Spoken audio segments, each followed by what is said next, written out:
Hi everyone, I'm Sandra, Mom. Good to see you. For those that haven't followed, I am a mom with a son who has a substance use disorder.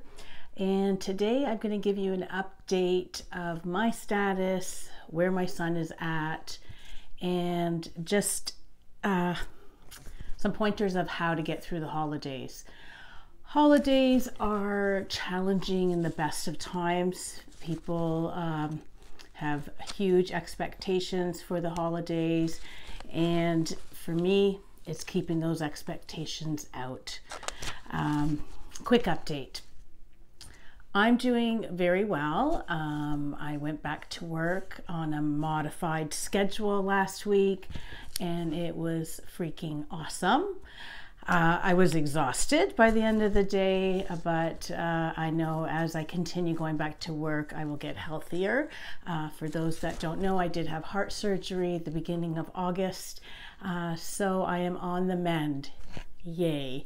My son, the last time I did a video, he was unhoused and not in a good place. But as of today, he has been in detox for 2 weeks, which is fantastic. There are still challenges, but it's a good first step. He's alive, yay. It got pretty bad before he went into detox, but he chose to go to detox, which is a great thing. He's going through a lot of different emotions and stuff, and he's doing okay just for today. And if all goes well, he will continue to be in detox over the holidays. That being said, it makes it a little bit easier on my part, although over the years we've had a number of holidays that I've had to deal with. Just as recent as Thanksgiving, I didn't invite him for a Thanksgiving dinner because he was full-fledged using at that point, and I had to decide, did I want to have him and disrupt the whole day for everyone, or should I keep my boundaries? And that is something that I've had to learn to do over the holidays, keeping my boundaries. One of my boundaries is if you're using, you're not welcome to come here. I will go meet up with him, say hello, but not have him here. So that's a tough one.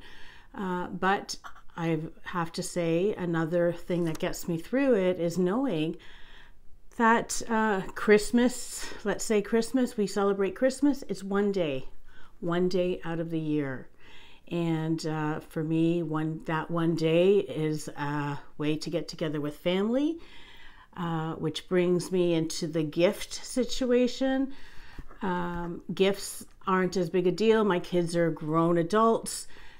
So it's not as big a deal, and I'd rather no gifts and have my family than worry about what to purchase. In the past, when my son has been using, I would remember not to give him money. That is something that I would not do anyway, whether it was a holiday. I wouldn't give him gift cards either, because those could be sold. So, really consider what you are going to buy your loved one that may be having an issue with substance use. And is it that important to buy gifts? And in the past, I've only bought things that he needed. Actually, this Christmas, it came in handy. I bought Ben a refurbished phone for $100, and that was his Christmas gift. And because he didn't have a phone that was working while in detox, I gave him his Christmas gift sooner rather than later. So it's really thinking about what's important to you, and whether you will keep your boundaries over the holidays. I want to tell you also that you are not alone. There are many of us in that same situation, and there are support groups. And again, I will link up below links to meetings.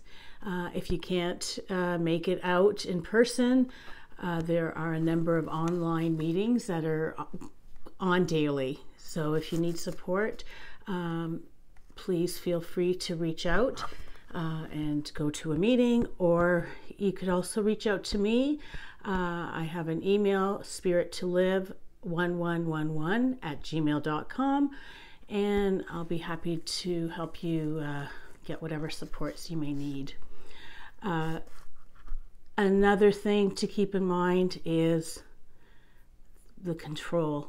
I say my serenity prayer daily, and more so over the holidays. I'm going to just say the serenity prayer for those that don't know it. It's, God, grant me the serenity to accept the things I cannot change, the courage to change the things I can, and the wisdom to know the difference. Whew.